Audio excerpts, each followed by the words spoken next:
আল্লাহর নবী পূর্ববর্তী এক নবীর ঘটনা বলতেছিলেন যে ওই নবীর উম্মত তারা অনেক কষ্ট করেছে, ওই নবীও অনেক কষ্ট করেছে। জানো ধৈর্যের প্রতিদান কত বেশি? কাল কিয়ামতের ময়দানে বান্দাবান্দি যখন ধৈর্যের প্রতিদান নিতে থাকবে, তখন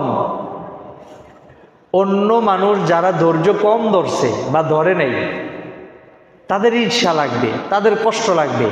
হায়, আমি যদি দুনিয়ায় থাকতে ধৈর্য ধরতাম তাহলে আজকে তাদের মতো বা তাদের চেয়ে আরো বেশি উত্তম প্রতিদান পাইতাম। আফসোস করবে তারা।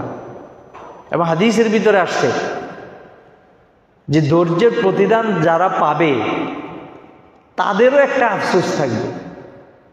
সে আফসোস করে তারা বলতে থাকবে, হায়, যদি দুনিয়ায় থাকা অবস্থায় আমার সারাটা দেহকে লোহার চিরুনি দিয়ে যদি আশ্রিয়ে আশ্রিয়ে আমার দেহটাকে ক্ষত বিক্ষত করে ফেলতাম, আর এই ক্ষত বিক্ষত হওয়ার কারণে যেই যন্ত্রণা হইত, যেই কষ্ট লাগতো, এই যন্ত্রণা, এই কষ্টের ক্ষেত্রে আমি যদি ধৈর্য ধারণ করতাম, আল্লাহর ফয়সালা মেনে নিতাম, তাহলে আজকে মনে হয় আমার ধৈর্যের প্রতিদানটা আরো অনেক অনেক গুণ বেশি হয়ে যাইত। বলেন সুবহানাল্লাহ।